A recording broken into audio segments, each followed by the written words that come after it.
Hi friends, welcome to my channel. ఎలా ఉన్నారు? బాగున్నారా? నేనైతే చాలా బాగున్నాను.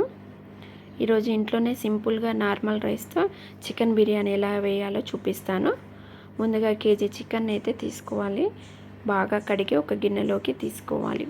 అందులో కారం, ఉప్పు, పసుపు, అల్లం పేస్ట్, ధనియాల పొడి, గరం మసాలా, కొత్తిమీర, పుదీనా, పెరుగు వేసి బాగా కలిపి కనీసం 1 గంట సేపు మ్యారినేట్ చేసుకోవాలి.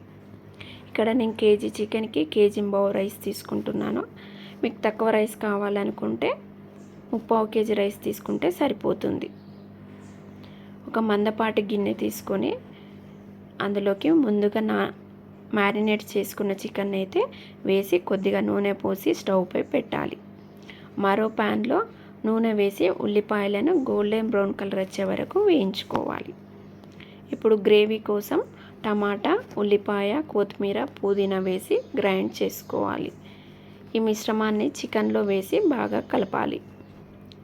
తర్వాత వేయించిన ఉల్లిపాయ ముక్కలు కూడా వేసి చికెన్ని 90% వరకు ఉడికించుకోవాలి.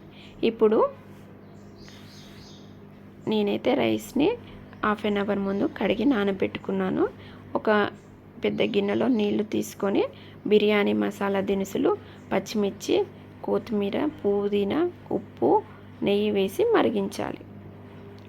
నీళ్లు మరిగిన తర్వాత నానబెట్టిన బియ్యం వేసి 75% వరకు ఉడికించుకోవాలి. ఇక్కడైతే నాకు రైస్ ఉడికిపోయింది. నేను ఇప్పుడు ఉడికిన బియ్యాన్ని చికెన్పై 2 లేయర్లుగా వేసుకోవాలి. పైనుంచి కొత్తిమీర, పుదీనా, ఫుడ్ కలర్, బిర్యానీ మసాలా చల్లి మూత పెట్టి 15 నుంచి 20 నిమిషాలు దమ్లో ఉంచాలి. దమ్ పూర్తయ్యాక 10 నిమిషాలు రెస్ట్ ఇచ్చి సర్వ్ చేసుకుంటే ఎంతో రుచికరమైన చికెన్ బిర్యానీ రెడీ అవుతుంది. ఈ రెసిపీ కనుక మీకు నచ్చితే ఈ వీడియో లైక్ చేయండి, మీ ఫ్రెండ్స్తో షేర్ చేసుకోండి. ఇలాంటి టేస్టీ రెసిపీల కోసం నా ఛానల్ని అయితే సబ్స్క్రైబ్ చేసుకోండి. ఇక్కడైతే మా పాప టేస్ట్ చేస్తుంది. అంతేనండి ఈరోజు వీడియో.